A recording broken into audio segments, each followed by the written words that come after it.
Good evening, ladies and gentlemen, and welcome to the Monday night edition of the Real Chat Daddy Show.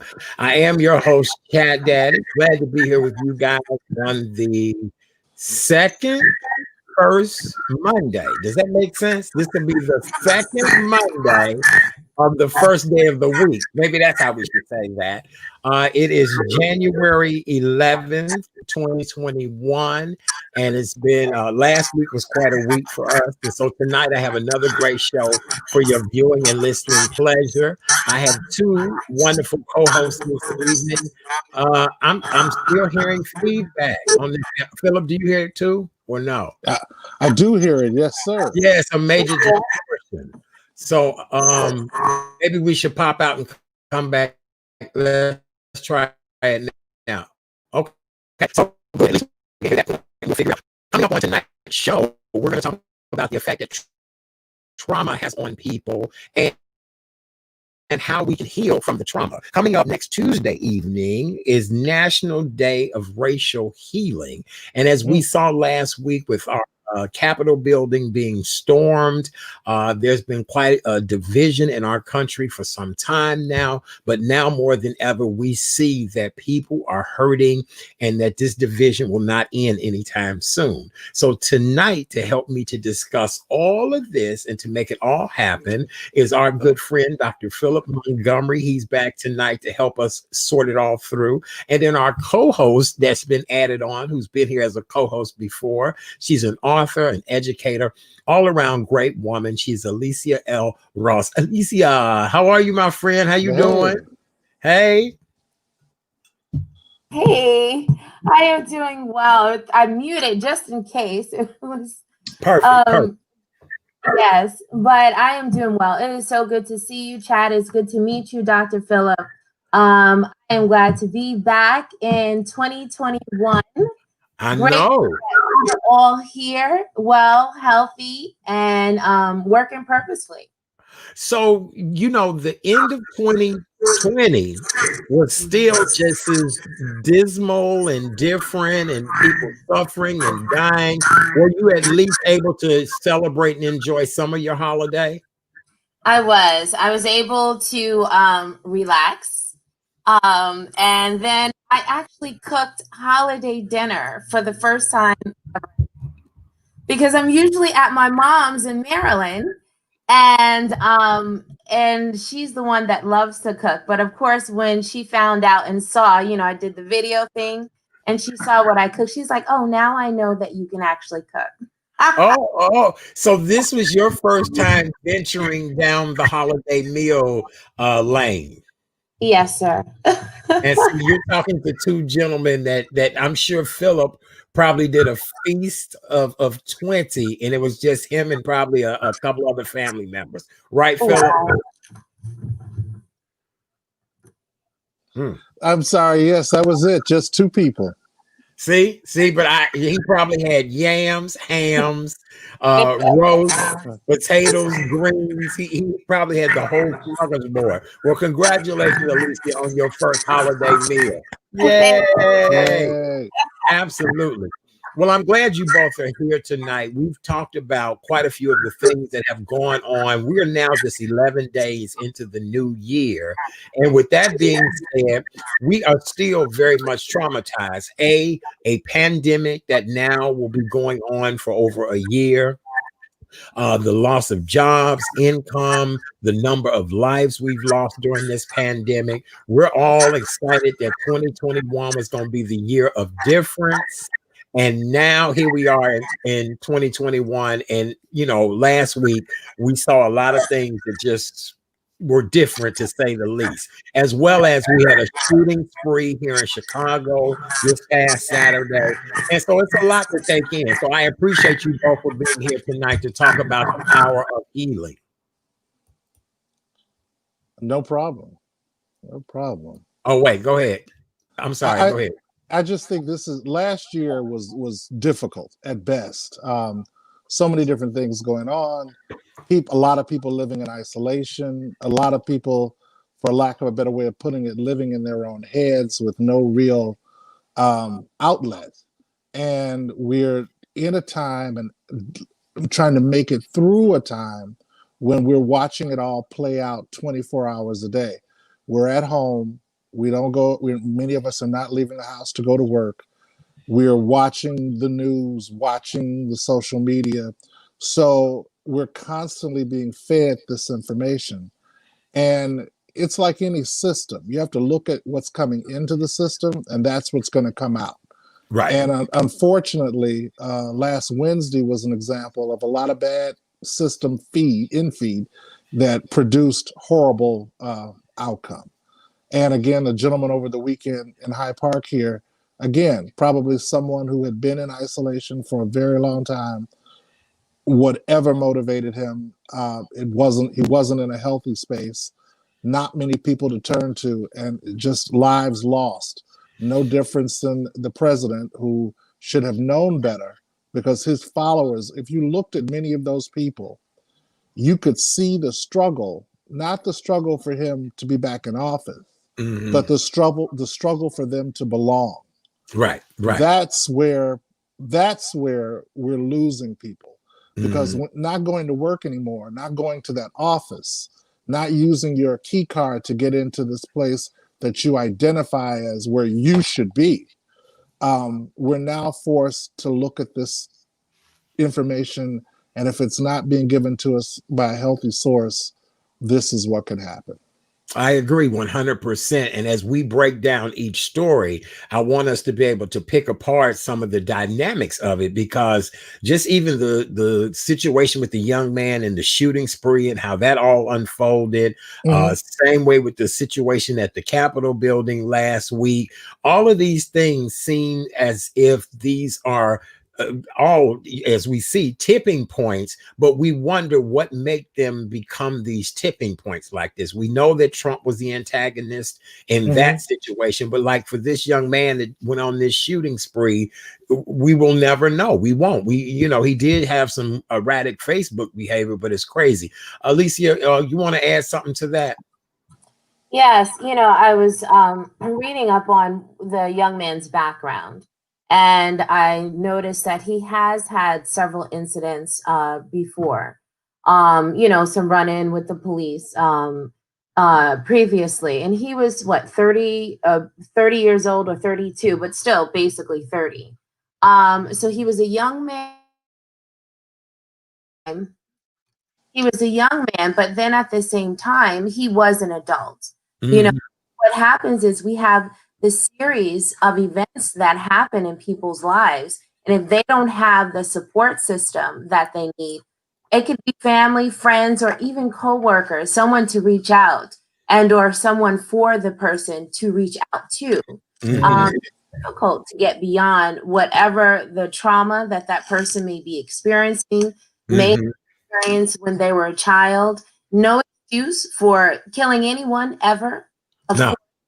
But then you pile all of that. Again, we don't know the particulars of his life, right? No. Right. Well, just so you guys know, I want to do a recap of the story for people who are just joining us, people who necessarily may not be familiar with the story. A young man on Saturday here in Chicago, I'm sorry, that's my fault.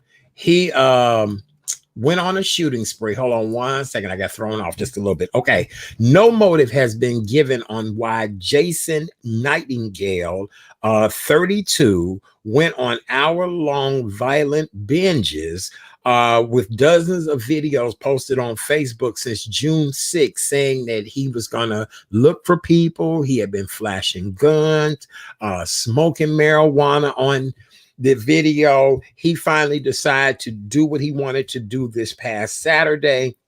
His shooting spree began at about 1:50 p.m. when he shot a 30-year-old man who was sitting inside of a car on Chicago's South Side. Then he went about a block down, shot a lady who people just love and adore her. From what I understand, she even went to my former high school.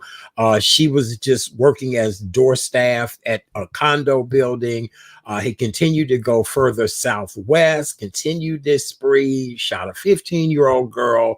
Long story short, ends up in Evanston. Another woman got shot and he ended up being killed. by the Evanston police.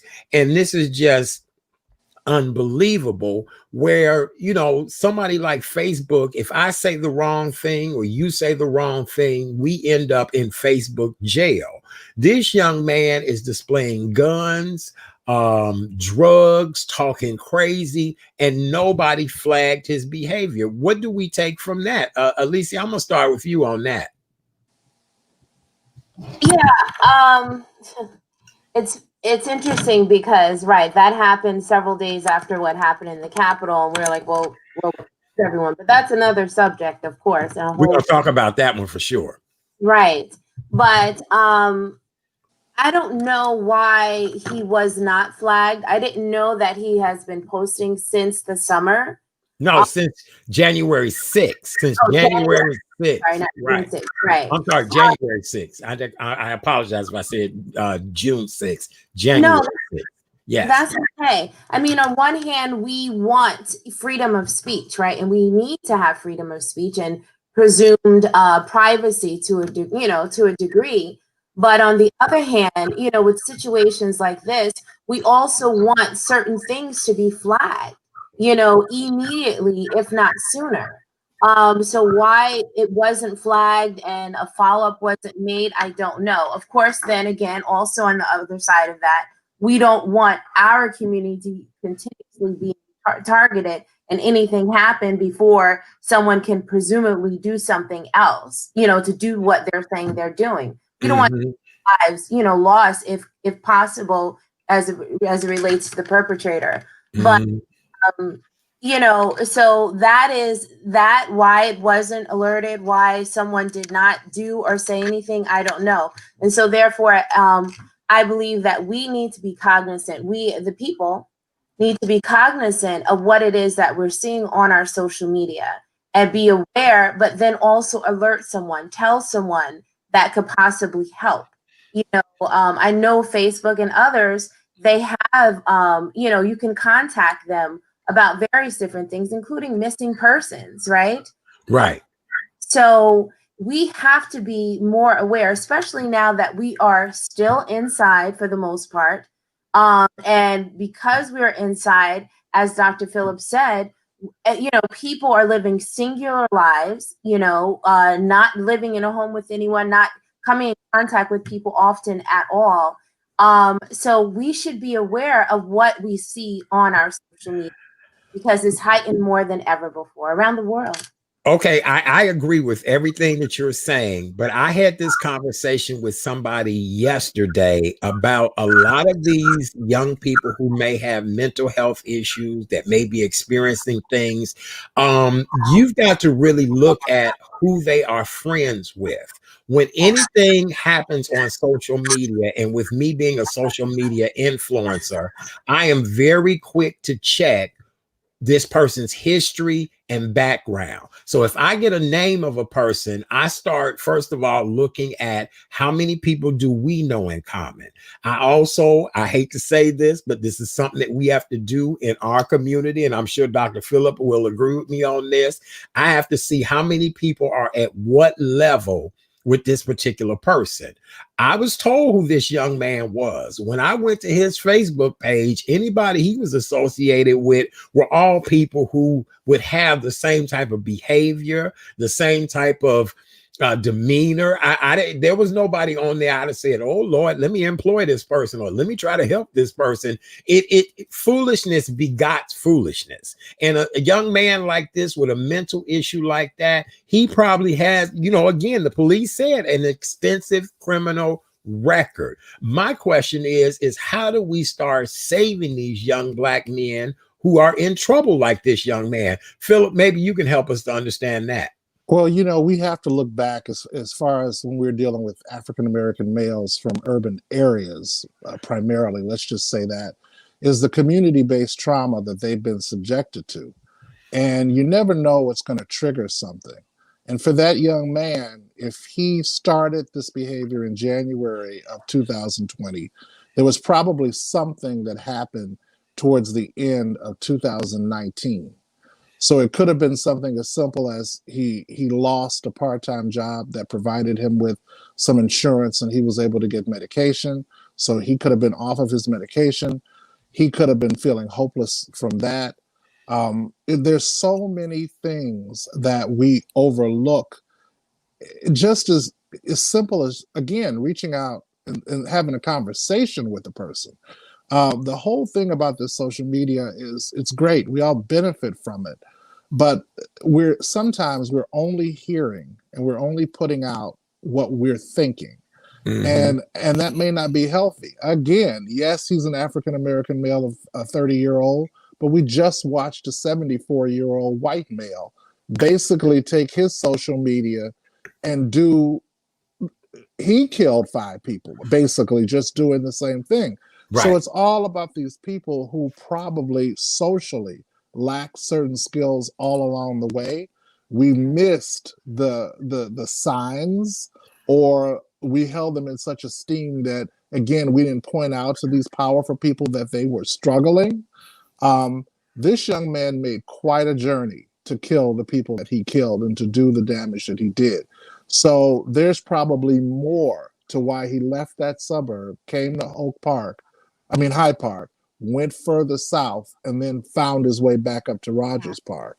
So we really need to look. Our brothers are suffering, and absolutely, this pandemic has definitely not made it better, because the little jobs that we were able to pick up, that even if it didn't provide insurance, it provided resources, they're just not there. You can't work in a bar right now. You can't work in a restaurant. You're only having so many people working at a Starbucks. So these people are left in their heads. Sometimes there's just no way out. And this is how it comes out without the appropriate person to talk to. I agree with you 100% on that. You want to add something to that, Alicia, too? Yes. As I'm listening to Dr. Phillip, of course, I wholeheartedly agree. And I think what the issue is one of the issues before COVID, we have not dealt with mental health issues in our community or the country at large. Always, they look normal or they act normal. They can, carry a full-time position, whether they have it for 6 months, a year, and then something else. But we're not, as a country, we're not addressing mental health the way that we should. And it should start within communities, not just communities of color, but communities, period. The community or the South Side, the West Side, and then different suburbs, etc. We have to provide more services. I mean, there was a time when we had more services, in particular in the Chicagoland area, and those services have changed and shifted. You have nursing homes that now have, several years ago, started having patients with mental instability. That's right. They were closing those institutions. And many of the nursing homes, they do the best they can, but they're still not a replacement for the sort of therapeutic intervention that can be provided by real mental health services. Many of those nursing homes, I hate to say it, yes, they keep them off the street, but they just don't have the manpower. And like you said, until there's an investment in behavioral health, and until there's an investment in seeing people succeed, you're going to see this expand. And again, all of our groups, not just Black, but every group, because we're all on this fine line. And it could be me, it could be you, we never know what might tip us over that line. And without somebody who looks in on us and supports us, and a doctor who we can go to and say, we just don't feel right, can you give me some help? We're left to our own devices. And sometimes, unfortunately, the things like you saw with the young man over the weekend and the president will happen.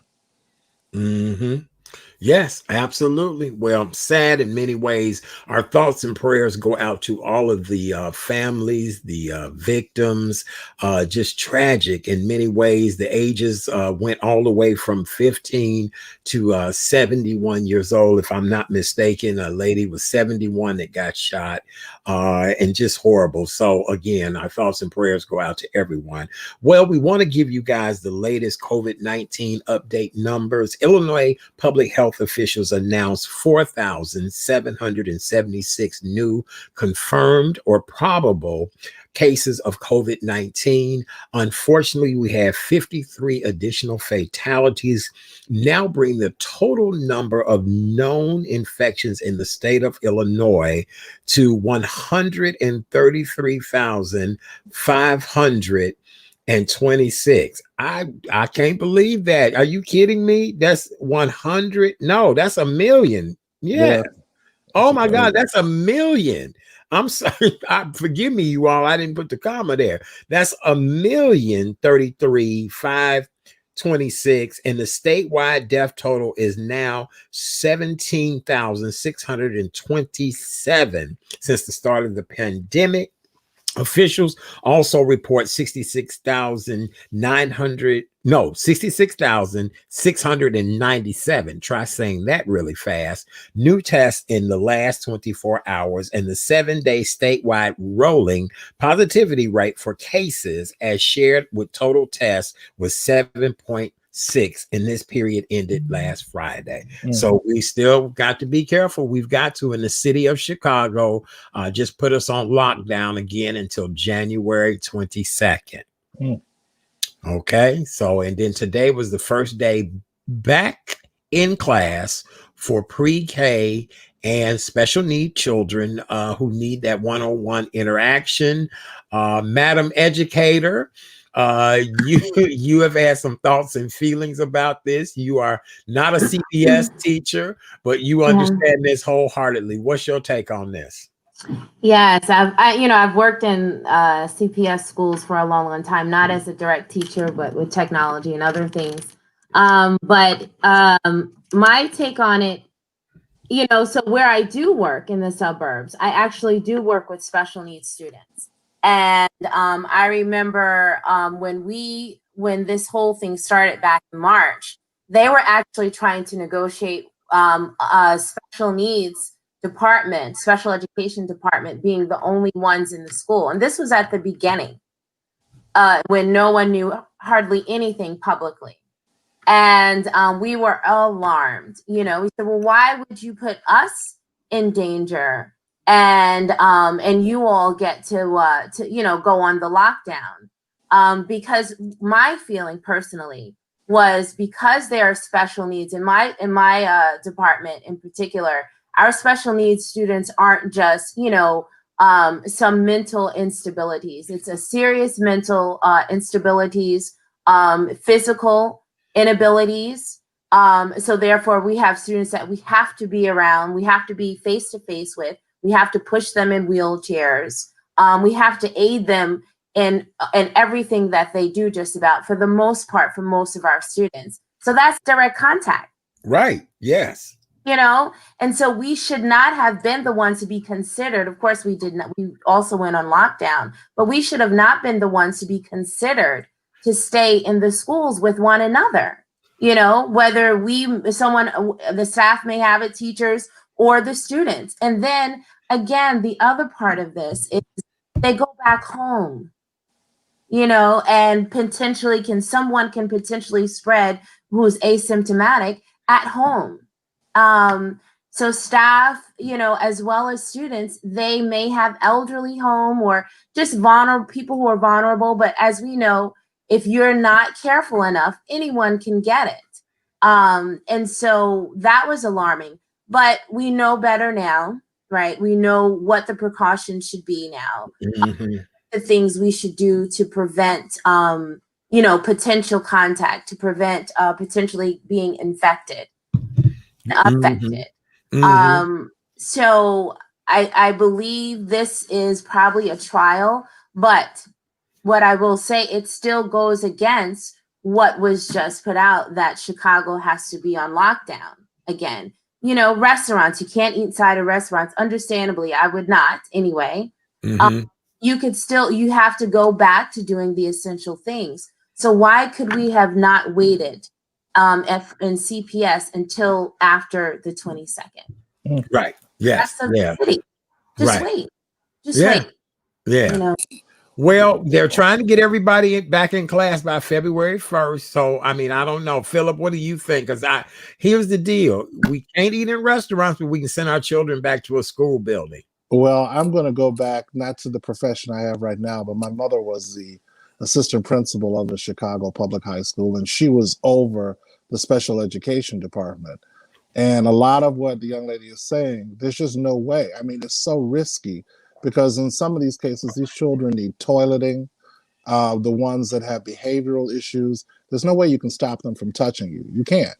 And to have them keep a mask on. Some of the kids you have to pick up and turn and pick up and put on a table and pick up and put in a chair. They're going to get home and you don't know who's taking care of that child when they get home. I believe she is long past, I can say this. I believe the issue is a lot of the parents are struggling at home. Oh, absolutely. This is a workload that they have been able to at least get a little respite from for 8 hours a day. And yes, it's important that these children are educated and they get all the help they need. But like she said, right now, why can't they wait until the 22nd? We need these vaccinations to take place.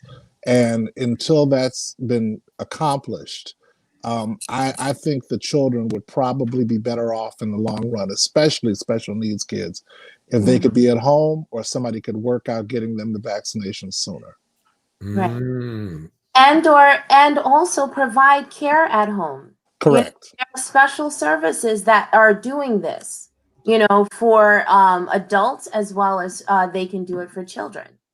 But a lot of, in my present career, a lot of the special services that do home health, they're struggling too because they just don't have enough people to do the work. And those people who are doing it are typically older, and they're an older being, I'll say 45 and up. And a lot of them are not as eager to work with young kids because again, they know that they can carry it. They can have the disease and not necessarily show the symptoms. And if I'm a 45-year-old going into the house, I'm probably going to think twice about it if I haven't had a vaccination. Is this someone that I can work with right now? It's a real struggle on a moral level, but it's definitely a struggle because for humanity, we know that we have to get back to some normalcy. But right now, we need that catching COVID is not like catching the flu. So until we find a way to make sure the people who work with all these populations that need that close touch, we need to make sure that they are taken care of and have received their vaccinations. Well, with that being said, I'm sure both of you will be in line first to be able to get it. I'm not trying to put your business out there, but you both are, what I consider frontline workers. You both, service people that are in crisis.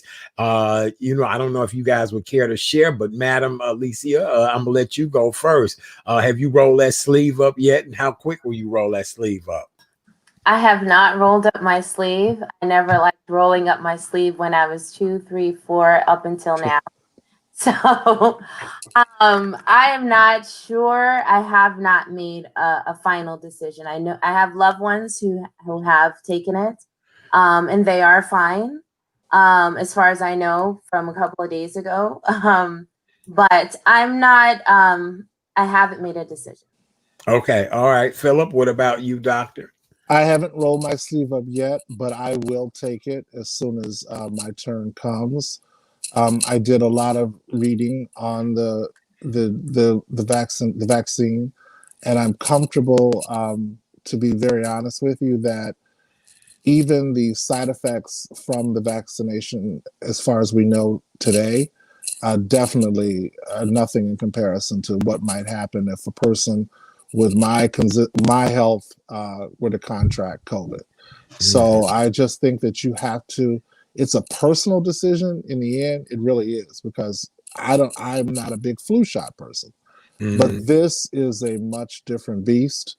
And I think that it'll serve us all well. Just do your research, think towards taking it, talk to your doctor, call the doctor, bug the crap out of the doctor, and let him, ask him when did he take his, and ask him how he feels.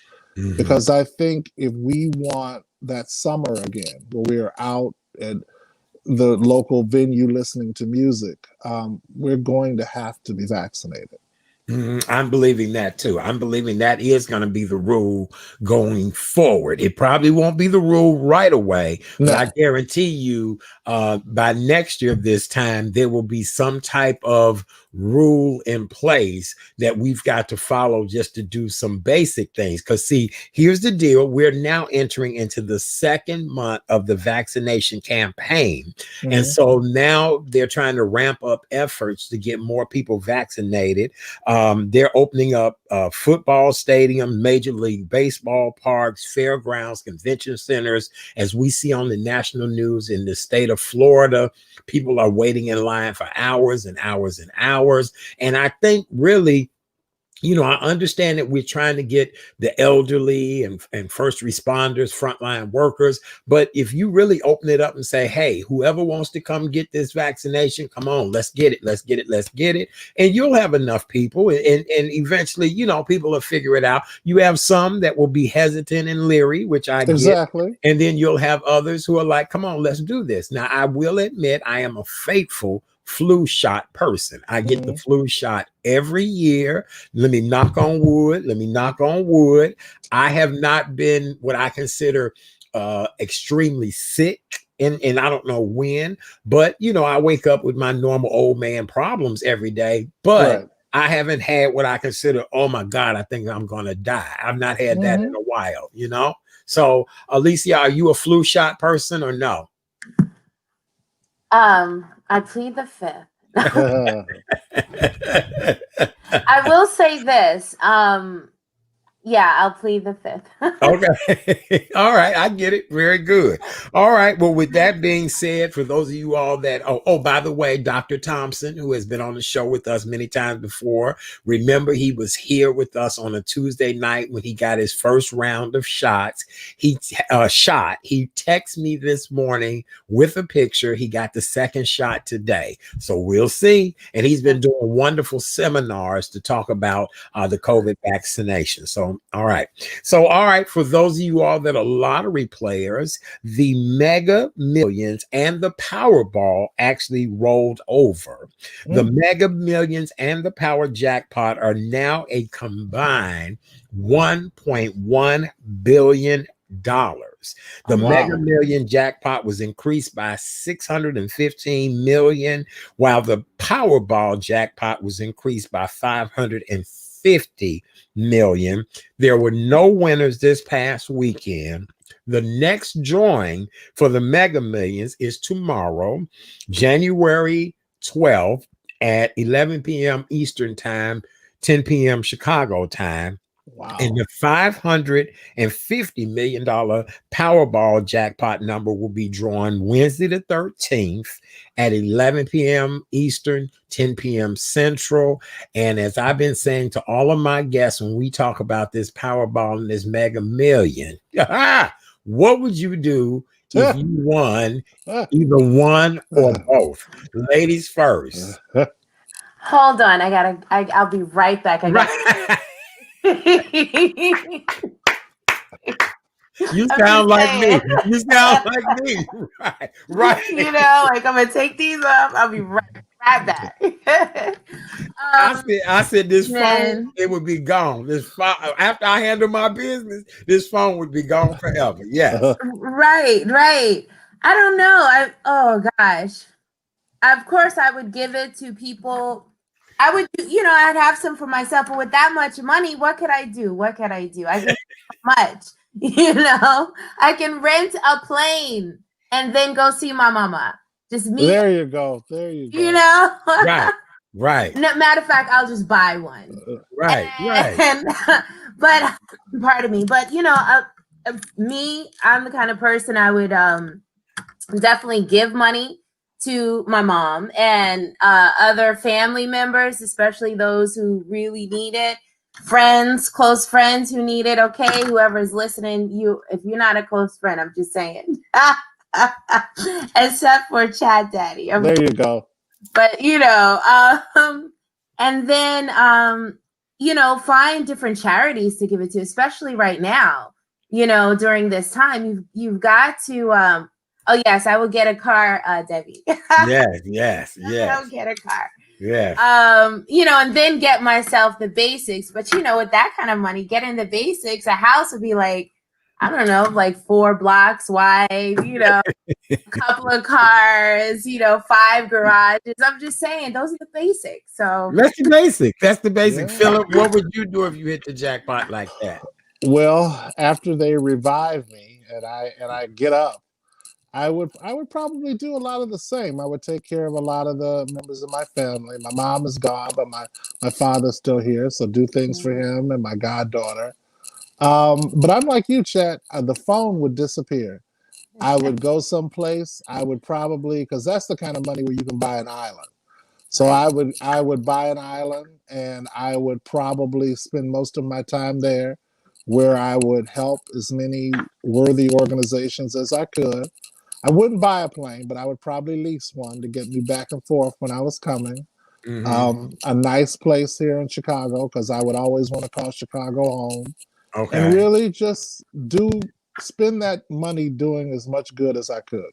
The number one thing that I would do, okay, so first of all, get all my business in order, get rid of this phone, but I would end up probably starting my own media company. Like I would want to. Oh, absolutely. I would want to just create a media company that offers everything that is motivational, inspiring, uplifting, all of that, and make it people of all walks of life, diversity. People that you normally do not hear from is who I would want to put on this platform. And so, yes, absolutely. So that's what I would do if I won the Mega Millions and the Powerball and all that. Is that what it's called? Yeah, the Mega Millions and the Powerball. So yes. Well, I guess so let's all get a ticket and share. Yeah, I'll have to leave the house tomorrow and go buy a ticket. I'm not a big lottery player, but when you talk about that kind of money, I'm gonna have to get in the car and go get a couple. I'm not a lottery player either, but I agree. I may have to scoop up a few of them as well too. All right.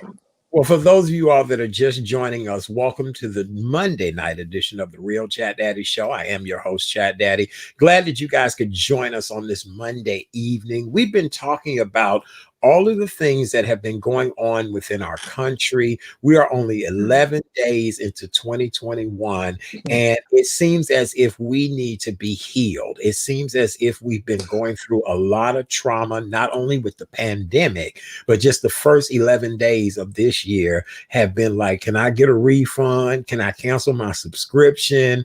Like, what the hell has really been going on? And so my co-host tonight, author and educator, Miss Alicia L. Ross is here. Dr. Philip Montgomery, mental health expert, hanging out. And we're talking about healing, leading us to peace. And sometimes it's not easy to heal. We're going to talk in just a few moments with Alicia about her journey of learning to heal, just knowing her and knowing the person that she is. I can't wait to hear this story. And then coming up later on in the show, we'll meet the creative people behind the National Day of Racial Healing, which will be Tuesday, January 19th, and they'll be here tonight to tell us how we can all be a part of that. Now, you guys know we're a health and wellness show. So on this show, we talk about making sure you wear your mask. My mask tonight says spread love, not germs. So make sure you wear your mask. When you wear your mask, make sure you cover your nose and your mouth. Cover your nose and your mouth. There you go. Also, make sure you use your hand sanitizer. Washing your hands with soap and water is the most important thing that you can do. If you don't have soap and water, hand sanitizer will work. Social distance, 6 feet. You know how that works. Right. And if you're not feeling well, keep your ass in the house. Right. Keep your ass in the house. It's that easy. It's that simple. Back in the day, you used to be considered a goofy if you kept your ass in the house. Nowadays, you're smart if you keep your ass in the house, right? Smart. All right. So our next topic that we're going to talk about, our co-host, Miss Alicia L. Ross, is actually going to talk about her journey of learning to heal. And I must admit, you are a brave woman, because there are so many things that I probably need to heal from and have never had the time to properly heal.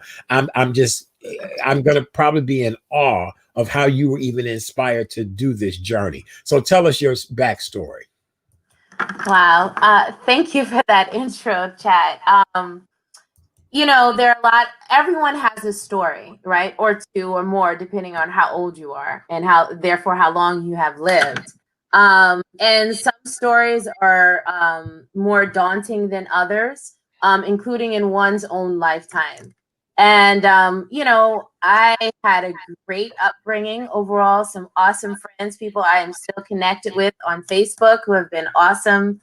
Part of my team of healing and fun and stuff like that, as I read their posts on social media and we interact. And then, of course, I have my personal friends also who have been just consistent from childhood on.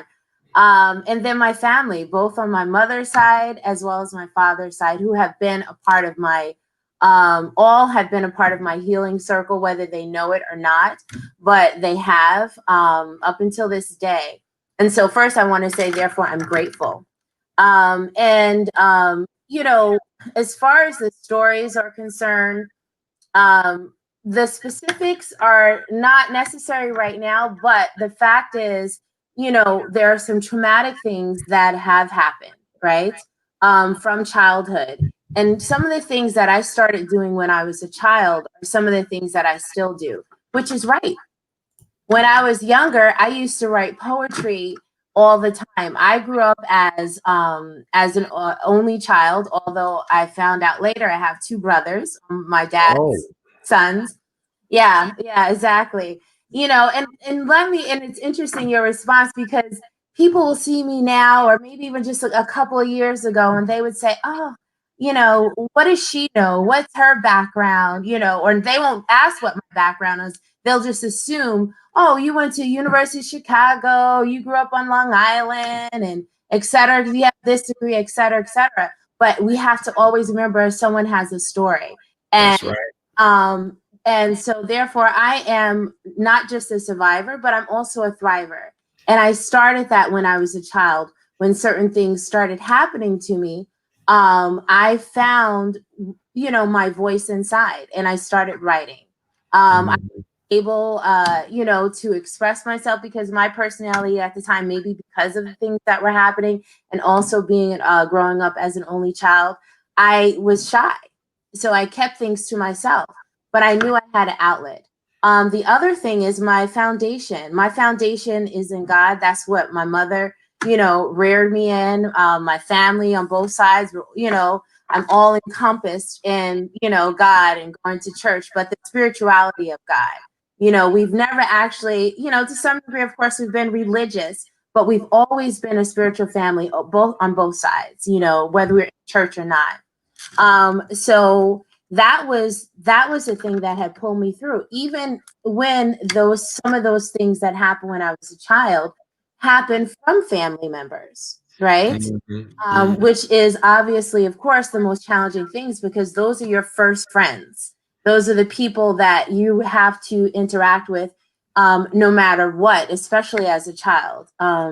So those type of traumatic incidents are incidents that you feel as if you can't move from. And things that that happens in our community, in particular in the African American community, or within the African diaspora as a whole, are things that we don't talk about openly. You know, they're so traumatic that we sweep it under the rug.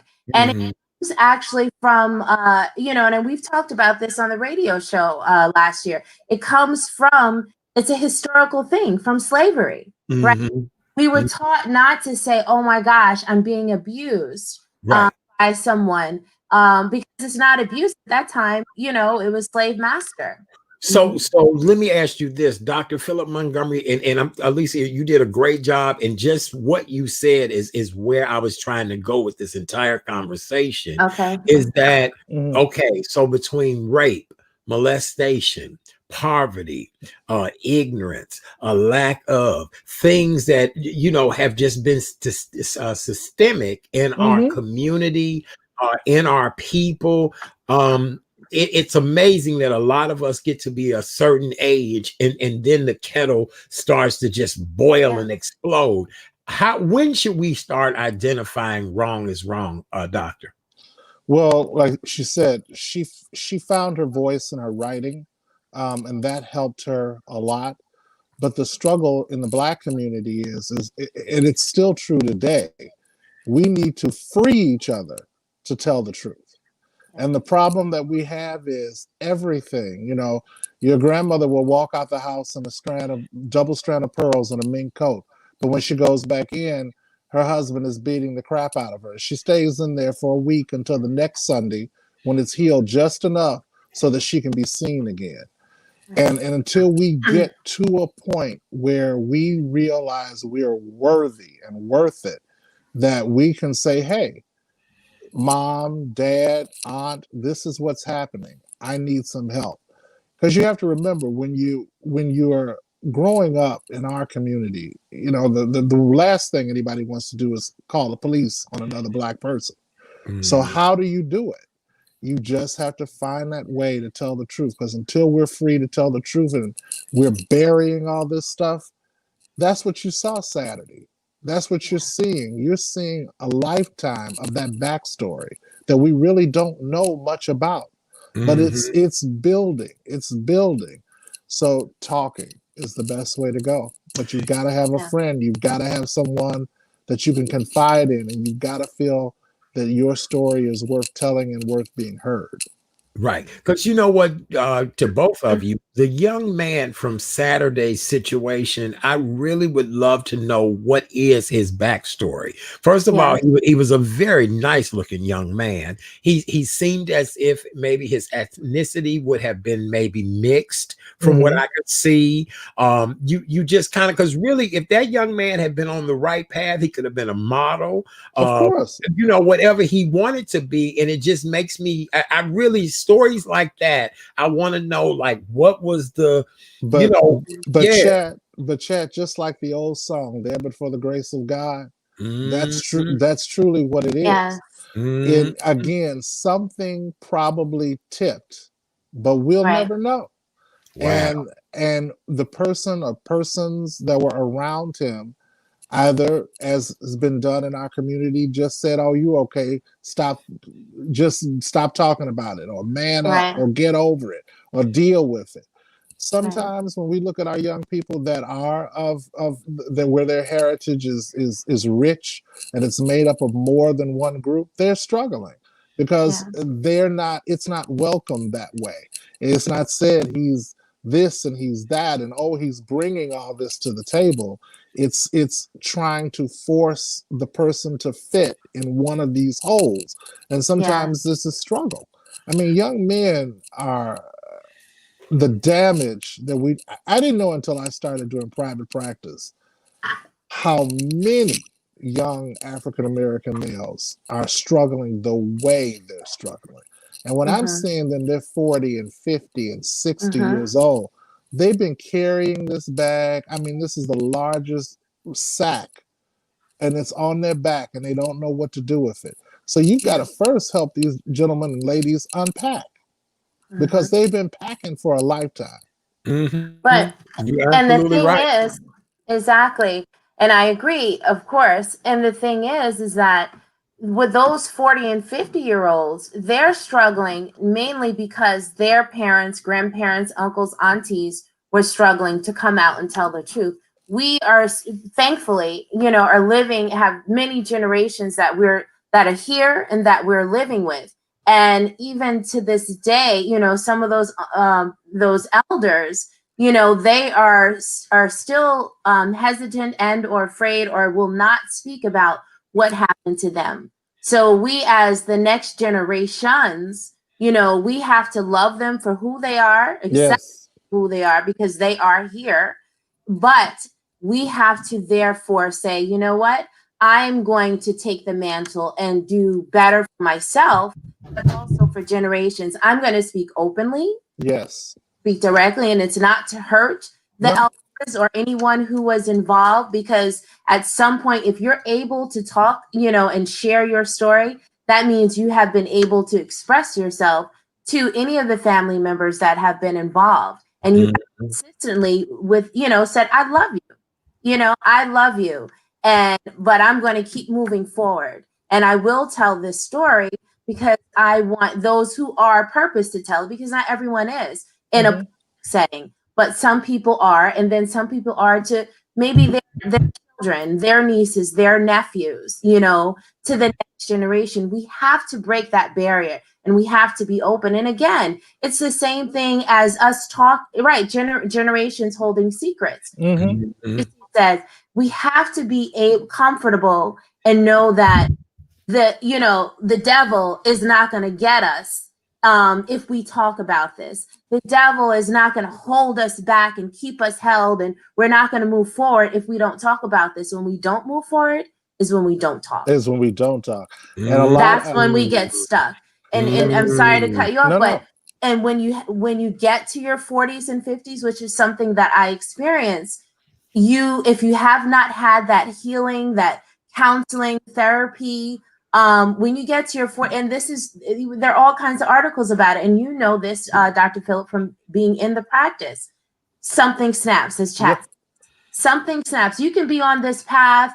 For example, I started the doctoral path several years ago, at another school, and you can be on this path and you're soaring, and then all of a sudden something else traumatic happens. Probably not, obviously not as traumatic as what happened in your childhood, but happens and it triggers and you snap, and all of a sudden you're trying to climb to get back up, trying to climb to stay on the level that you're in at that present time. But because you have not received those tools, as the articles and professionals and so forth say, what happens is those are the ramifications of not having having those issues addressed. That happen to adults, and the sad thing about it, is when you start talking about it at that age, some people, as both of you said, some people will say, well, why are you bringing that up now? Are you 40?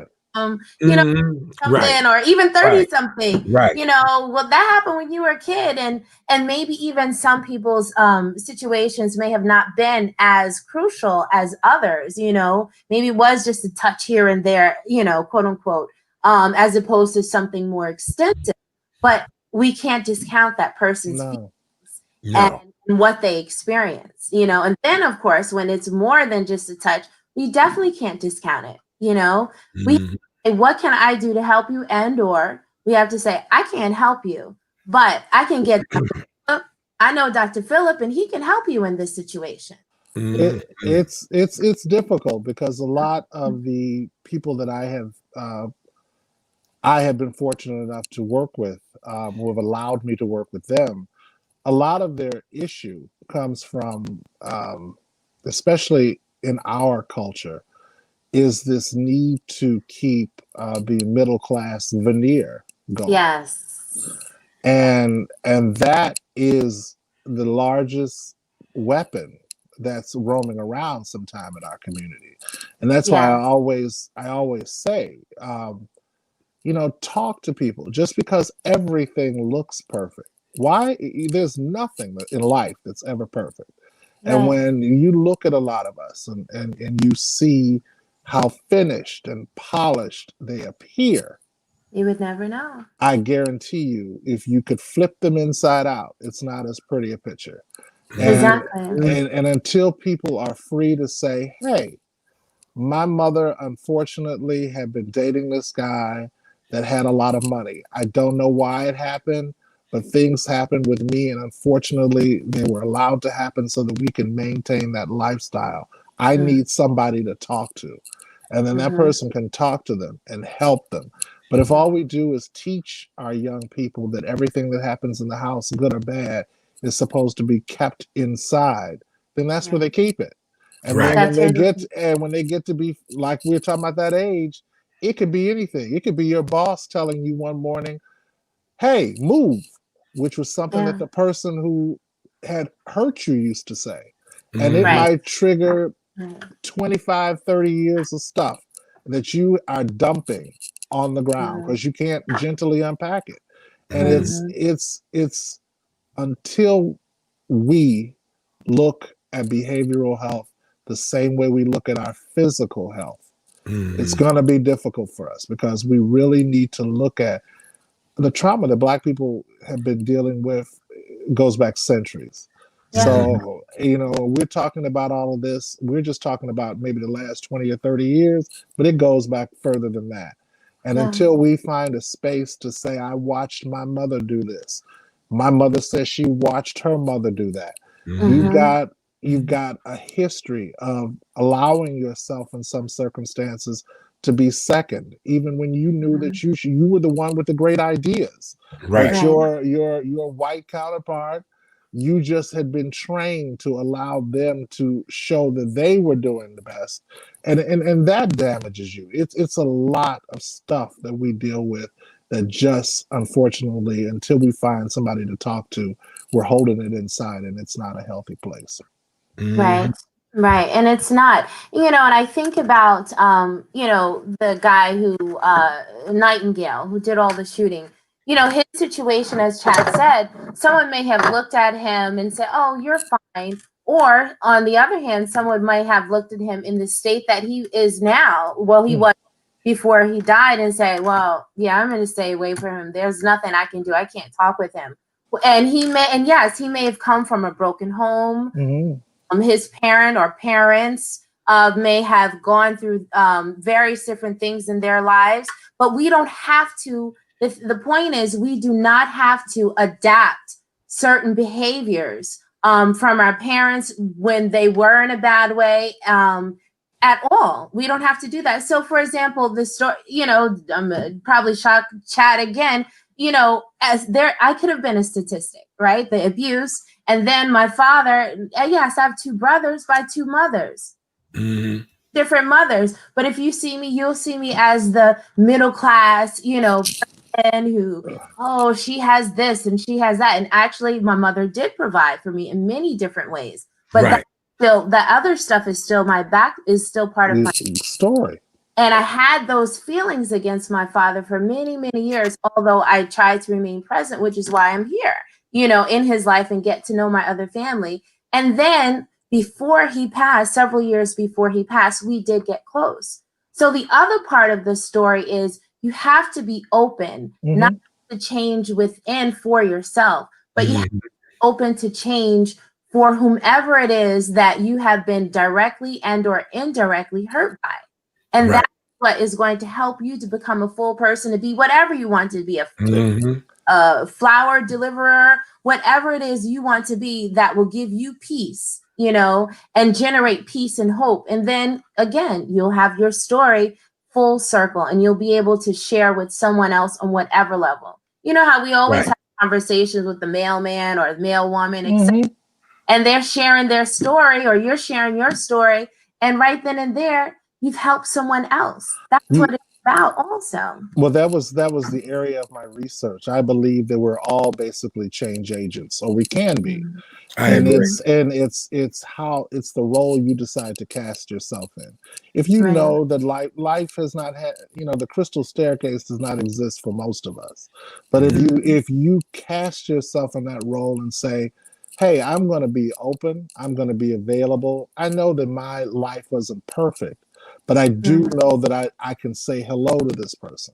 Sometimes just saying hello to the mailman or saying hello to the person, just hello. Walking by. It just doesn't, the power of a positive hello might change what that person does next when they walk down the street. Instead of the mailman taking that person's $600 stipend check and putting it back in their bag and carrying it for another 2 weeks before they deliver it, they go ahead and drop it off. Instead of somebody telling somebody off in the grocery store about a bad set of bananas, they go ahead and they say, well, this just does happen. It's not that big of a deal. One little hello, it's that butterfly effect, can ripple all throughout the universe and make a big change.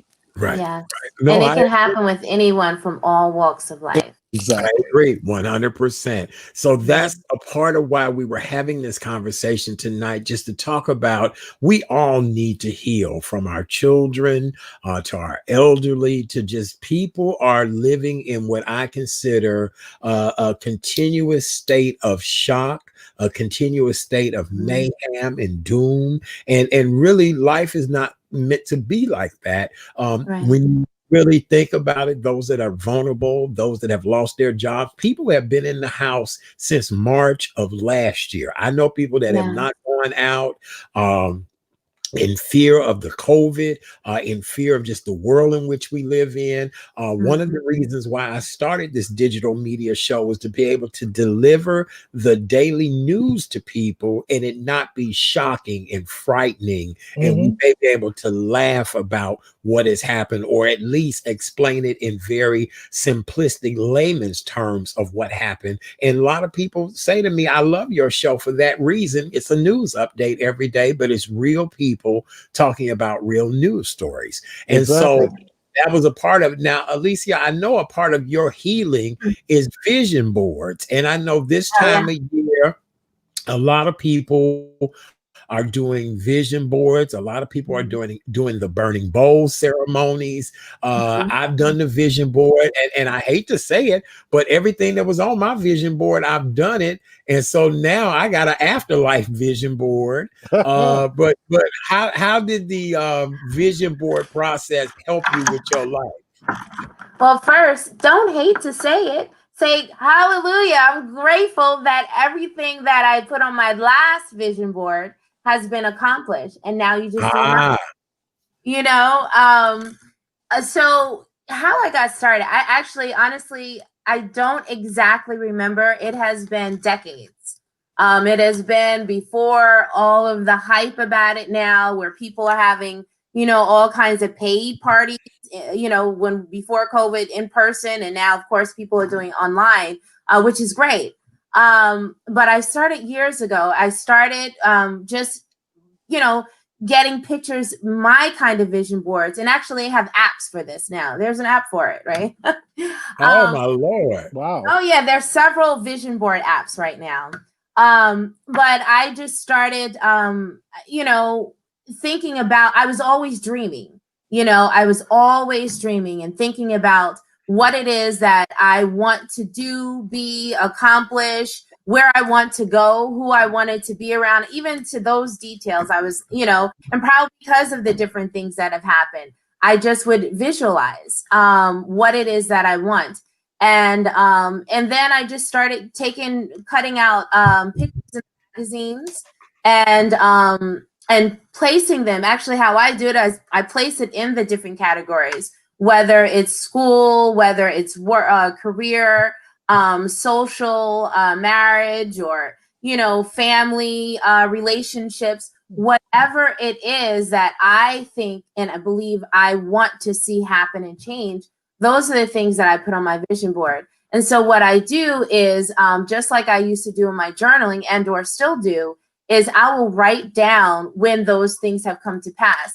And as you both know, and as many of us know, it's not always going to happen the way that you see it happening, and or it will not be granted to you, and something else will come that's even greater, that is better for you, whether it's an actual thing or whether it's a severing of a relationship and then a new relationship comes. That's not just mates, that's friendships, that's getting Yes. to family members, or that you were close to this one and now things have shifted, and now you're close to that one. So it's not always going to be exactly the way that we see it, but it will be something because we're visualizing it. We're telling ourselves, this is what I want because this is how I want to live in peace. This is how I want to move about in my life. And then, of course, you can have the houses and the cars. And now, I have those too. And what I do is when whatever it is actualizes, I'll put a date next to it and say, this is when it happened. Mm, This is when it happened. And if it wasn't exactly the way I wanted it to happen, I'll write down what it was that actually happened. nice. And check off. And then you're able and to go back and say, wow, God, you did this for me. you know, you did this for me. And again, it's not just a thing. It could be a personality thing. It could be a character thing.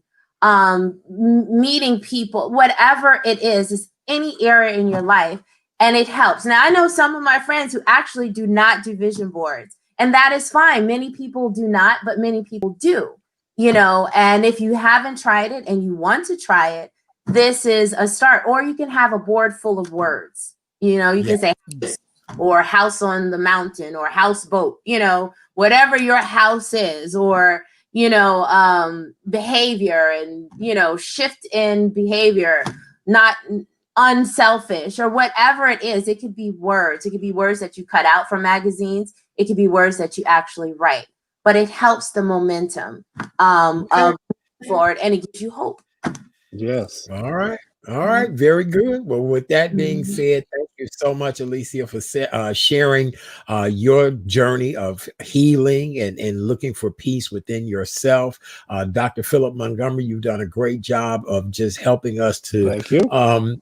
understand ourselves a little bit better. I'm telling you, people feel better once they are able to dump some of their problems on somebody else, and not in an abusive way, not in a way of, you know, but just knowing that someone has a sympathetic ear, someone is amenable to understanding the problems that people go through.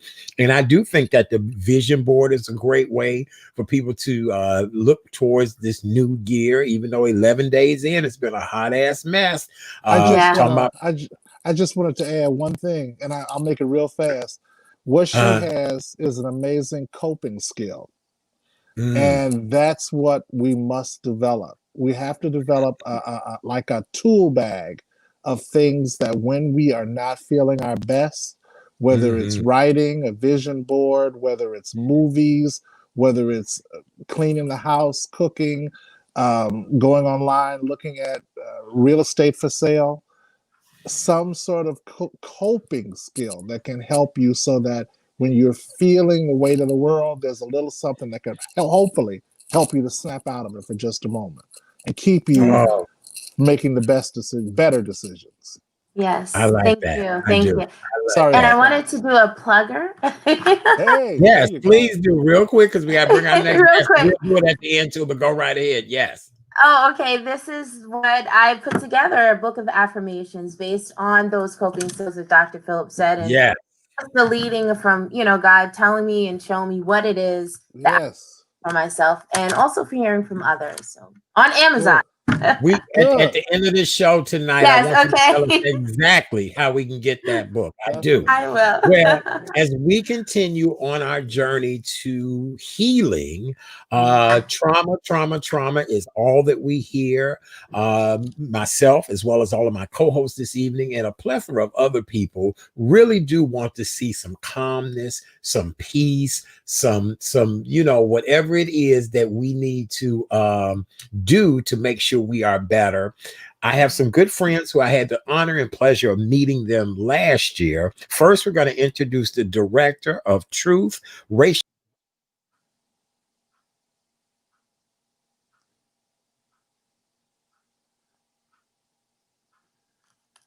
Okay, I know he's getting the other guests ready to come on. I guess they got to come in from the party room. He should be back on any moment. I'm looking forward to hearing about the people who are coming on as well. Me too. I'm also looking forward to, I'm going to definitely get your book on the affirmations, because I am a firm believer that if you say it enough, it can be that thing that jumpstarts and kind of gives you a whole new different look on life. So I'm excited about that. Thank you, Dr. Philip. And I may need to contact you, you know. Please do. Please Healing do. is a lifelong journey. It is. I think he's back. Look, I hate our Wi-Fi. Somehow Wi-Fi booted me off. You know, this ghetto Wi-Fi on the south side is wearing me out. Did you all hear anything that I say? I'm fine. It's the ghetto Wi-Fi. Did you all hear anything that I said? I did a whole intro of the guest and everything. I did hear. I don't know. I didn't hear anything, but that's okay. Were y'all just running your mouth and just doing my show without me? Of We course, were we've just had chit it. chatting with each other. We figured we were Yeah, still on, yeah. and we knew you were coming back to bring on the new guest. I look, well, speaking of the new guest, he actually sent a message. He's here. Let me reintroduce him again. He is Mr. Jose Rico. He is the director of Truth, Racial Healing, and Transformation, Greater Chicago. And All it right. was a pleasure meeting him last year. Let's see if we can get him in here for the ghetto Hey, Wi-Fi stuff. Hey, my friend, how are you? what up, Chat Daddy? Hey, Hey, there he Alicia, is. Hey, Dr. Happy Montgomery. hey, how's it Happy going? New Year. How are you? Hey, Mika. I'm doing as good as it can be with an insurrection just a couple of days behind Right, us. right. I spent a little bit of time over in DC about 6 years ago in the Obama administration, so it was really hard to see what was happening. But I think I think it was great just hearing Philip and Alicia talking about the need for healing, and like you were talking about earlier, Chad Daddy. Last year we came on your show. We had 300 people come together, and we had church over at Chicago Teachers Union where we had people coming together to experience racial healing. And now, as of today, we have 650 people signed up virtually to do this online. So really, we're really excited about it. Beautiful. I love it. I think it's a wonderful thing that you do. I think that, healing people now more than ever is so important. We were all talking about the riots and the looting that went on here in Chicago back in the summer. But after what we saw last week at the Capitol, it really should show the United States is in need of healing and peace more than anything. And so I applaud you and everyone who works with you to make this happen. Yeah, and it's great that you mentioned the summer, because the people that we are actually highlighting at the National Day of first of all, we're having an incredible program. Alicia and Dr. Montgomery, if you have not registered, I urge you to register. Go to transformshy.com and register for that show. But we have an incredible program. We have artists like Sister Ugochi, the Iodale African Drum Group. We have a whole bunch of folks that are going to be performing. We have Dr. Gail Christopher, the national architect for Truth, Racial Healing, and Transformation in the U.S. She went through 20 countries and researched what is the process of how we could get racial healing done here in this country. And this was successful in countries like Canada and Australia, New Zealand, and other countries. And we're bringing that to Chicago. And so we're right now preparing to have 550 people at the same time going through a collective racial healing process on that day. And it's going to be incredible. And let me tell you, if you have not participated and experienced this is where you share your story, your feeling, what you're carrying now, the hopes that you have for the future. And more importantly, you are able to connect with somebody that you never thought you would have a connection, because you are sharing a story of resilience. And then we see time and time again that when people make those connections, they want to continue, and people's friendships form. But more importantly, people understand that the healing, like you were talking about, Alicia and Philip, is the healing is when we take that outside of us and we share that with somebody, and we see the humanity, the shared humanity that we have, because we know the sickness is white supremacy. And the way in which we get rid of white supremacy is by constantly honoring our shared humanity. And so that's what we're going to do. We have a day of love and hope and honoring our shared humanity. Oh, I love it. Well, let's bring in our other guests this evening so they can join in on the conversation.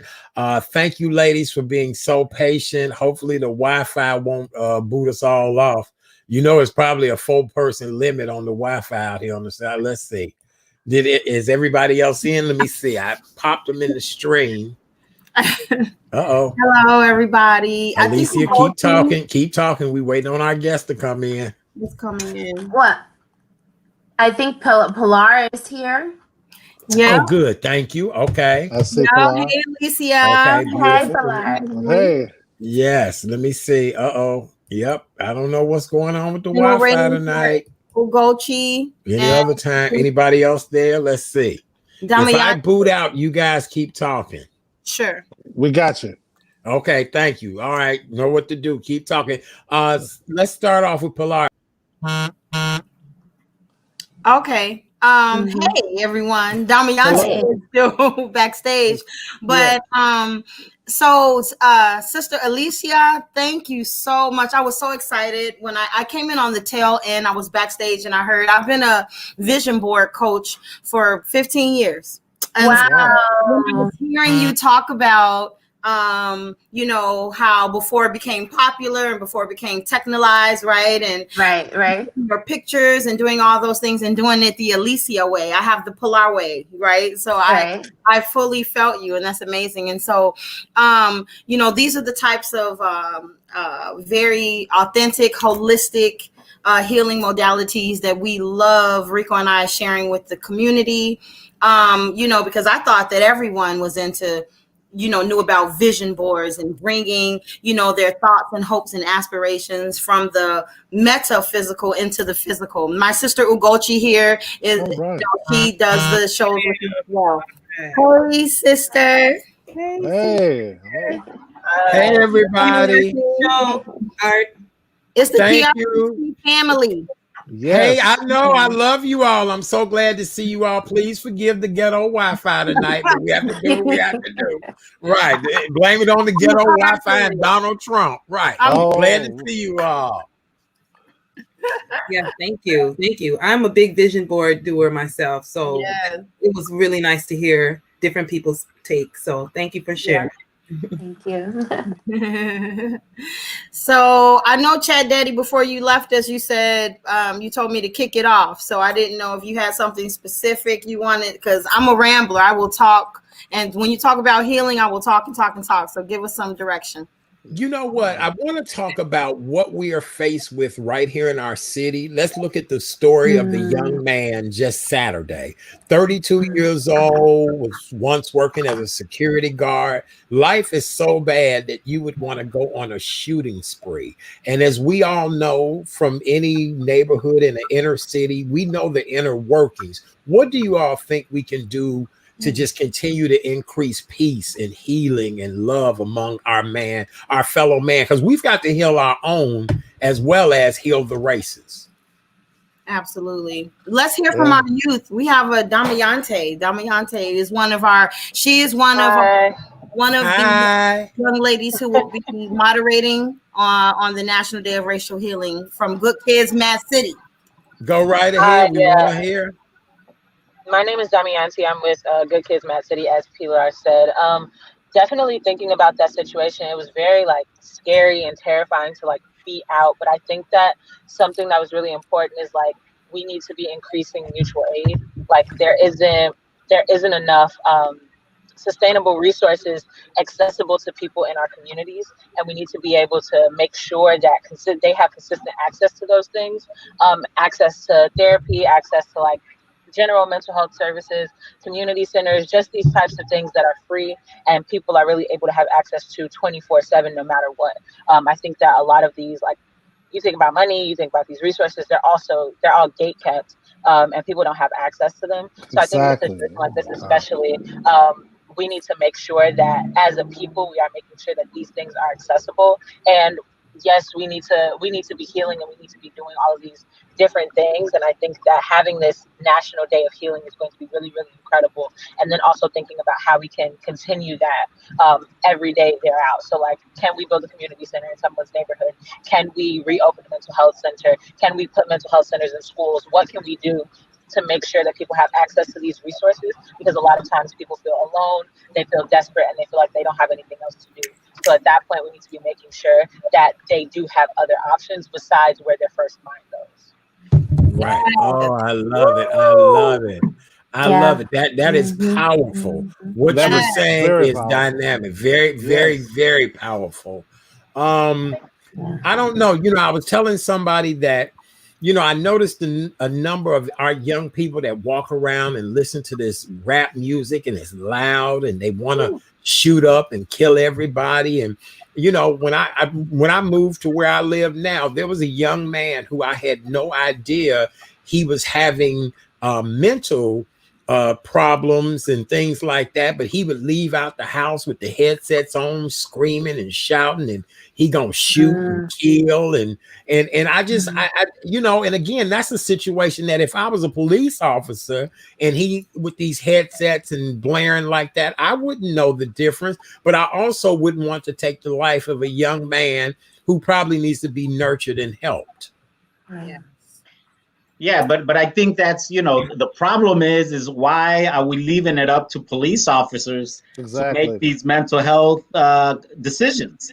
I mean, I think, the fact that, we have a police budget that's $4 billion a year, and we can't even get mental health clinics open in the neediest part of the city of Chicago. Exactly. So I think you're absolutely right, Chad Daddy, is that there is too much that we are expecting from a police officer, the police department, because 40% of the city's budget is there. Yep. So if we're able to take, a quarter of that budget or half of that budget and put it in the resources that Damayante is talking about, we shouldn't have a police officer be the person that confronts that individual. There should be a mental health clinic around the way where they could get services. There should be an ability for that person to have a job and not have to be in a stressful situation, and housing and food. And I really believe that is something that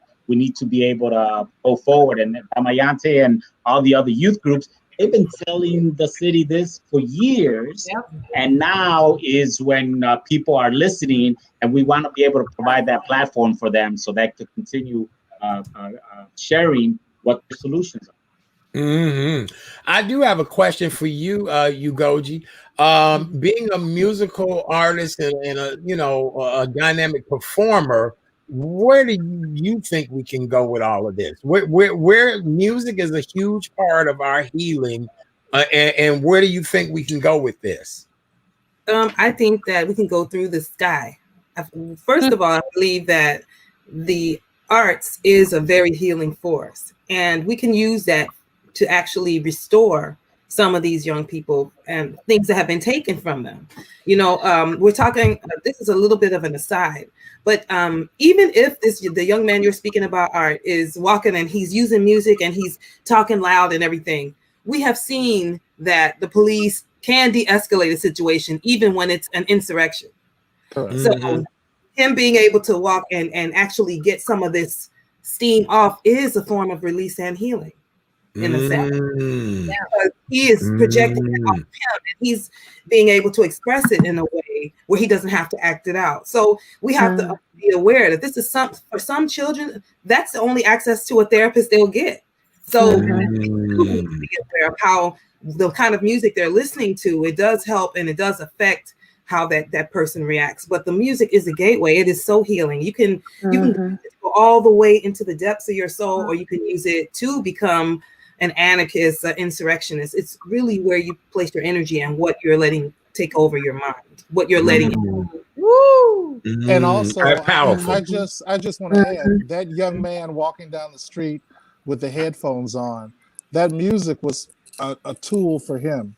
Exactly. For all we know, he was hearing voices that were telling him to do something that he knew he didn't want to do. Exactly. And the music was so loud so that it would help him to drown out the voices, because of course there's not a good mental health facility around, and maybe he's not on the appropriate medication. Right. So sometimes music is so powerful, and we can't expect the police to understand why the music is being used and what it's really accomplishing, because that music may have saved a lot of different things by keeping that young man grounded. Yes, right. They're weaponizing the music against us. That music, like we're saying, is something that maybe can talk that young man down from something that was going to be violent or criminal, you know, possibly. But the music is going to put it in a place where he doesn't have to necessarily act it out. Now, the officer may not understand that. What he sees is an angry black youth, because that's what he wants to see. Yep. But this child is fighting for his life and his sanity, you know? So it's the way that we look at things. And I think it's so important what your mind is taking in. And I believe that these racial healing circles that TRHT have crafted, Pilar and Jose Rico, they're just amazingly necessary right now, especially now with COVID, where people are so socially distant. They don't have access to family. Some people don't have family or community. And that's what you see. Out all these carjackings, it's not out of nowhere. You know, people need a space to be able to be communicative to each other, to be able to share what's happening with them. And now that we can't be in community, it's really even more difficult. So I think these virtual circles are even more important. Wow. Alicia, do you have a comment for our guests? I'm just captivated right now. I'm like, right, yes, right. You know, but one of the things actually, as Ugoji was talking about music, you know, all of us use music, right? For the different moods that we're in, or the mood that we want to get in, right? So do you think, Ugoji, do you think that it's a responsibility of the musicians to have, okay, you can have, like we do already have songs from the hip hop artists who are expressing, you know, the upset, the angry, etc. And then at the end of it, and or in between, they're talking about positive things. You know what I'm saying?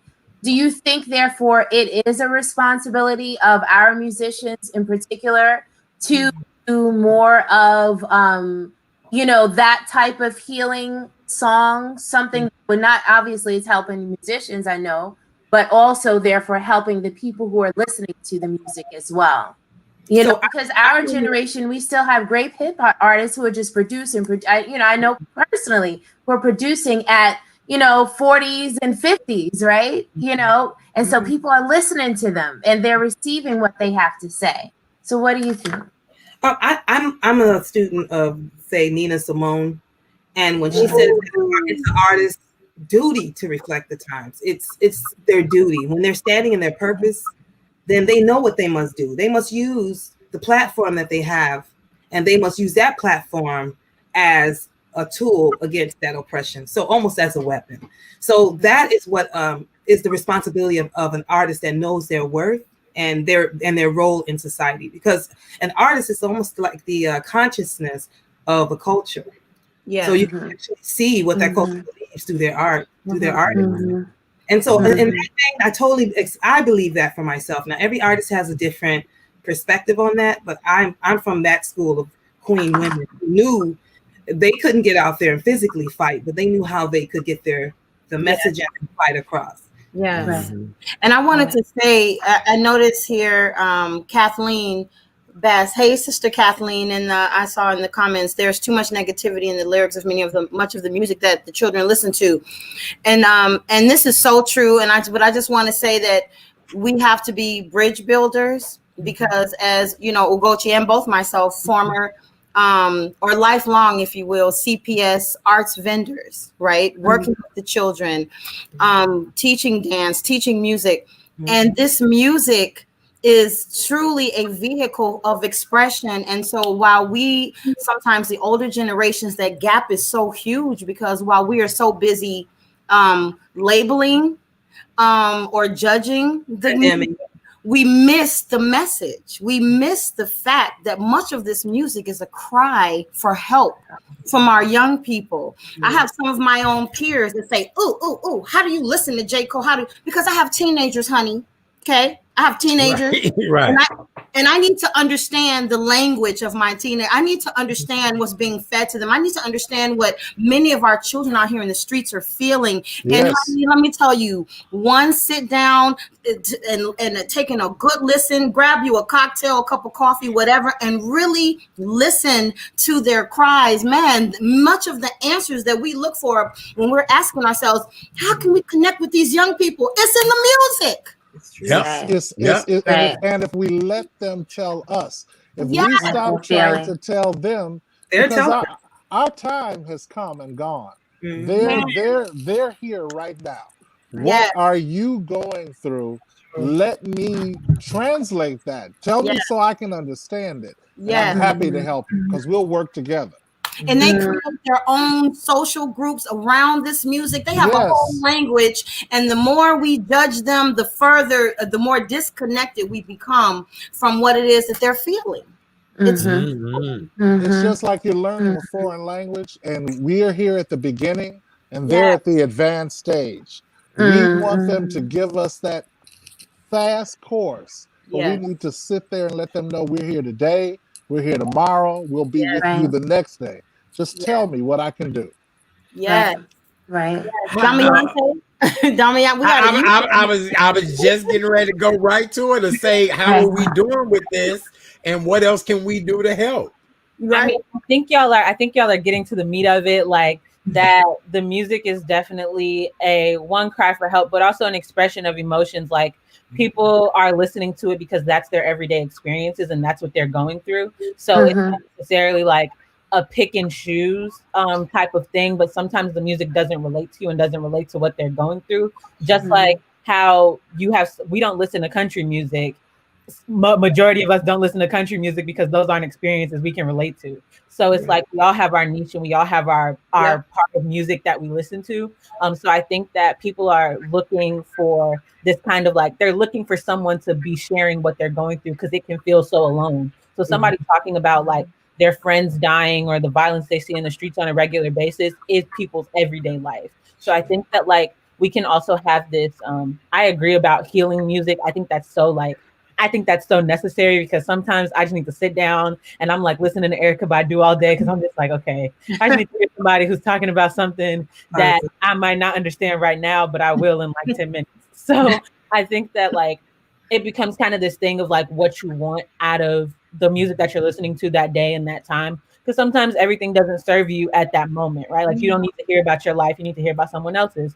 Or you need to hear about your experiences in order to validate yourself. So I think that like all of this music is necessary to a point.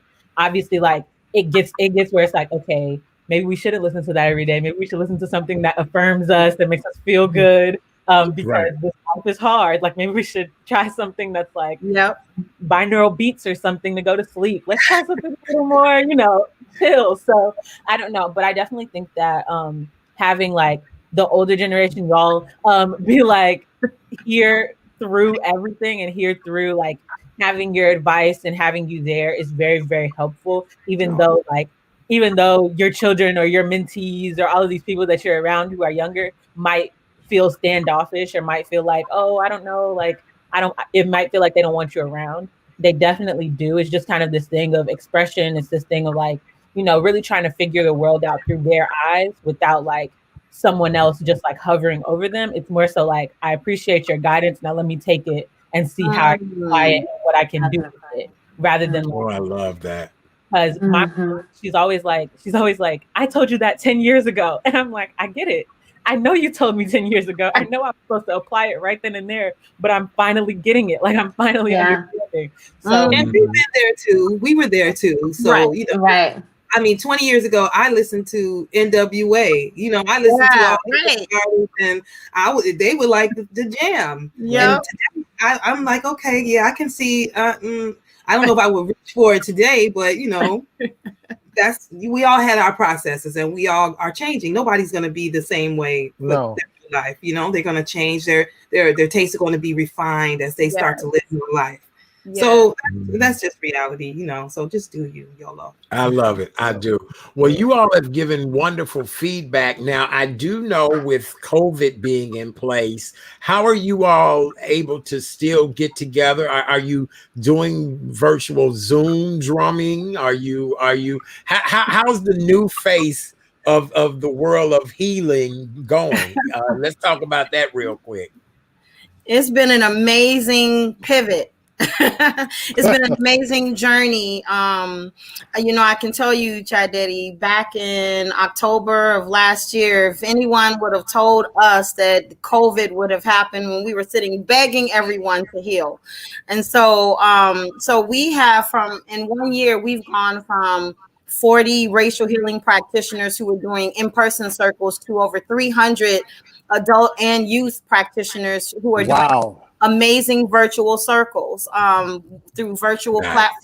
We have Ugochi is one of our amazing racial healing practitioners. We have an amazing training department with founder of Little Black Pearl, Monica Haslip. Shout out to Monica. Hey, Monica. Yep, and our brother Rito Martinez, who's an amazing help to her and with her and for her. And so we've been healing. And and at first I was just like I wasn't sold on the whole process, but the feedback from the brothers and sisters in the community who attend these circles, and some of them even say that it's been a better experience than the ones in person, because it's something about being in a room full of people and trying to just tune out everything. But when you're in this space right here in the privacy of your own home, one-on-one, or even in an intimate group with other like-minded souls, it's really been a soul-stirring, amazing journey. I'll let other people speak on it, but it's been amazing. Wonderful. Great. Awesome. Anybody else want to comment on what this experience has been like? I mean, the thing is, I think part of it is that we've all are facing extreme isolation, extreme despair and death that we all have seen.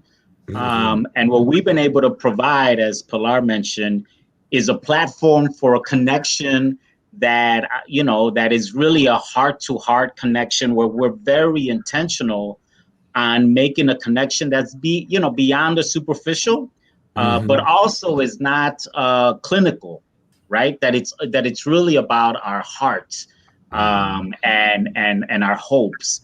And people right now, more than anything, want to reveal what's in their heart. Whether it's pain, what they're carrying. I mean, there has been a circle that I have done where people are not crying in their circles. Yeah. Because people just right now at this moment in time, we feel especially connected, but we also want and yearn to feel our own humanity, because all of our different avenues, like going to a concert and listening to a Gochi, are not there. So this is a way in which we're able to really experience each other's humanity. At the same time, like I said, we're going to have 500 people experience this next Tuesday. Yes. And I just can't wait to hear the feedback from individuals of how many hundreds and hundreds of people we're going to connect next week. And we have not cut out any aspect of this spiritual experience. Of course, there's a specialness about being up close and personal, but we honor the land that we occupy. We call upon our African and indigenous ancestors to be with us. We honor one another in space. We heal, we connect with our bodies and one another. And it's amazing. It's been an amazing. Wow, I love it. I do. I think it's great. It's the 5th annual. This time it's virtual, and in that amazing 5 years of thinking about how can we heal this racial divide that we're in? How can we let people's hearts speak for them? And I'm in awe. I really am. I want to go around and get closing thoughts from each one of you. Any messages of hope and encouragement you want to leave with everybody for 2021? Who wants to start first? Oh, don't be shy. You all heal people. I would say, I urge everyone to step into their personal truths, to take time and really sit with ourselves and be honest Truth. Oh, yes. Truth. This whole movement starts with the word truth. Truth, racial healing, and transformation, but it's the truth that kicks it off. And we must be honest with ourselves and do the work. I want to leave everybody with my personal life equation is faith plus work equals manifestation. So we need to sit and think about that. And we can apply that one equation to every aspect of our lives. Wow. Oh, I love that. I do. I really do. too. Anybody else want to go up next with words of wisdom for 2021? I think that is great. Did we freeze? 2020, we were forced to sit still and to feel, because for a lot of time in this life we were just moving so fast. And now I'm just asking that people go deeper into their feelings and deeper into themselves. Like try and just relax into the reality of you. You know, there's a whole reality inside of you that I think we don't really honor, that we are a whole universe. Yes. And being honest in that, and what you're going through in your heart and what you're feeling in your head, I think once we all take time to heal ourselves, then we've healed the world. It starts with us. It starts with us. Charity begins at home. Wow. I just want to say that for me, I mean, we have all collectively, even white people, have seen the farce of white supremacy, right? Yes. And so I think that it's up to us to make sure that we hold up that mirror and let them know that it's all a lie. It's a lie. This notion that white people are better is a lie. And what we know is that the truth is that we as Africans, as Native Americans, as people that have culture, that we know that what guides us is love. Yes. And we always know that the love that guides us is always going to be our superpower. And so what we want to be able to let people know is that the love that we have is what's going to get us through hate. And when we are able to come together as Black and brown people, as Native people, that if the love that we have for each other, for the land, for the earth, for our culture, that is what I think is going to sustain us, and that we should be able to demonstrate that at every way and every opportunity that we can. Yes. Wow. I love it. I do. Alicia, is there anything you want to say to our guests in closing tonight before we let them all go?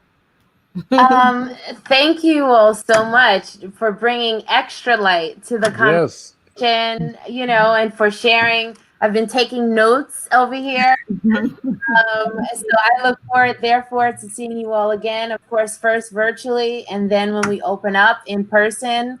Actually, Ugochi, I think I've seen you perform or seen you in the mix somewhere. Yeah. So I look forward to participating. Thank you guys for bringing more light to the conversation, to tonight's sessions. Beautiful. Wow. Dr. Phillip. I think they said it all, but definitely this is a year for healing. Last year was a moment for us to kind of reflect on a lot of the past, but I think this is our year to move forward. Let's move towards that brighter light. Let's forgive ourselves first, and then turn and forgive each other. And I think 2021 can be a heck of a lot better. I agree too. I agree. Absolutely. Well, with that being said, you guys want to go to transformchicago.com. I'll put it up on the screen. You're right. Transform Shy. I have it right here. If I put it up there, I'm just scared it's gonna disappear. Look, I'm scared the Wi-Fi gonna eat it. But it's up there. I do have it. It should be up there any second. Yeah. I told you I did it right. Yes. Well, I just want to say God bless you all. It's a pleasure to see you. Who knew that a year later we'd be virtual? But everything happens for a reason, and God is good all the time. All the time. Yes. It's a Love you, pleasure. Daddy. Love you. I love you all. I do. I love you. Thank Keep you. me posted on everything. Good night. God bless. And thank you guys so very much. Very all nice right. meeting Bye. you. Yes, it was. Bye. All right. Wow. You're the show host now. No? Yeah.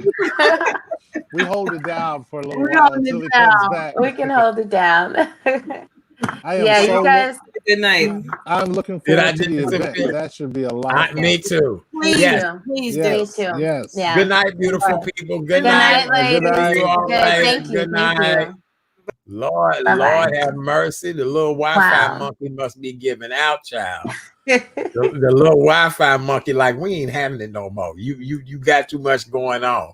Boy, this has been a great show tonight. This has been excellent. Yes. Excellent. Yes. Transformshy.com, you guys. Transformshy.com. All right. Well, Madam Alicia, please tell us how we can get that book again. Go right ahead.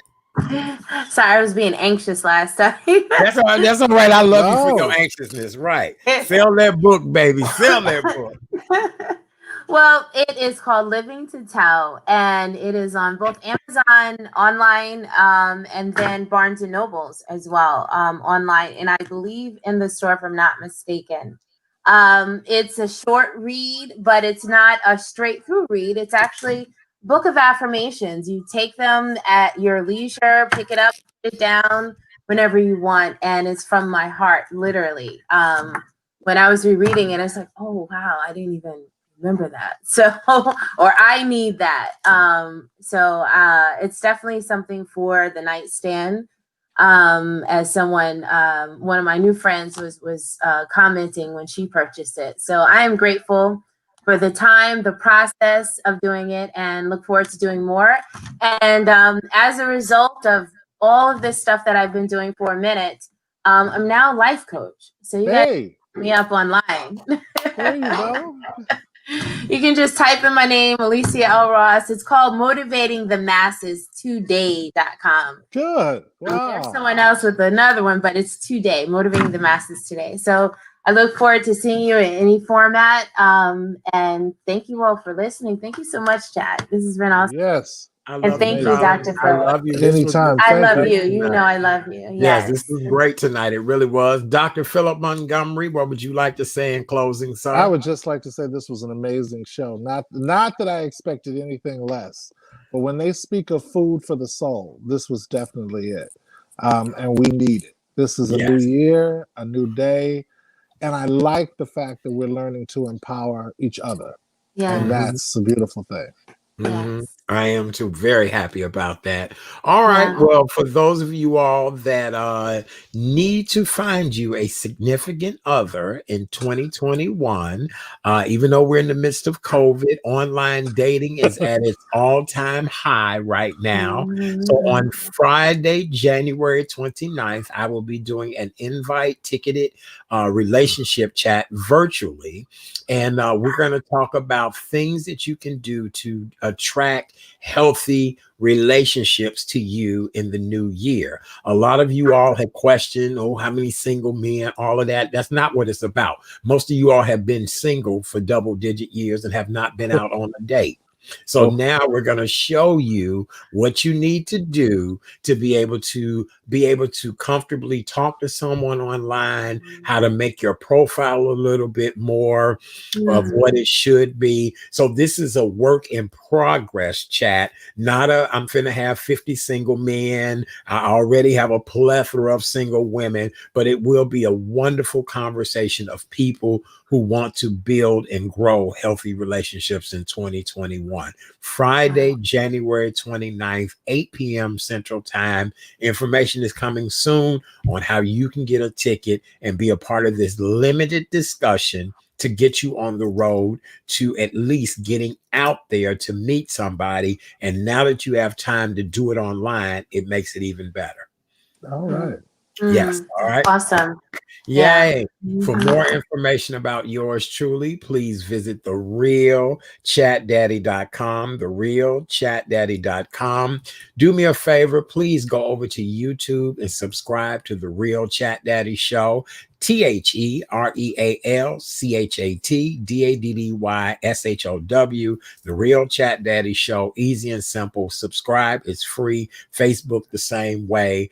On behalf of my amazing guest co-host, educator and author, Miss Alicia L. Ross, and now life coach. Go figure. Hey, Thank you. hey, life coach. And then my good friend, mental health expert, Dr. Philip Montgomery. We've had a wonderful time tonight. Tonight's show was all about how to heal from trauma. So much trauma, so much pain, and we want to make sure that people are learning to heal. Thank you to our good friends from the Healing Circle. We appreciate them so very much. That was a beautiful, beautiful conversation. Well-rounded group of people as well, too. All right. Well, I don't know what's going on with the Wi-Fi, but it's not liking me tonight. It has booted me out 50 times, but that's okay. We still persevered and we continue to move through. Fingers crossed this can be bigger and better with greater Wi-Fi. How about that? There you go. Yes, All right. Well, I love you both. Thank you for being here tonight. Yes, we are out of here. Don't forget to wear your mask, sanitize, social distance. And if you're not feeling well, what do we say on this show, Miss Ross? Stay your arse home. Stay your arse at home. Stay your arse at home. Right. That was Long Island, New York saying that. Stay your arse at home. Right. Well, you guys know what to do. Stay your arse at home. We'll see you all tomorrow. Wait, we got some people saying good night and goodbye. Goodbye. Good night. That's so funny. Oh, thank you, Wimelda. We appreciate you. Yes, keep your arse at home. Good night, you guys. Love you. Bye. Love you too. Bye.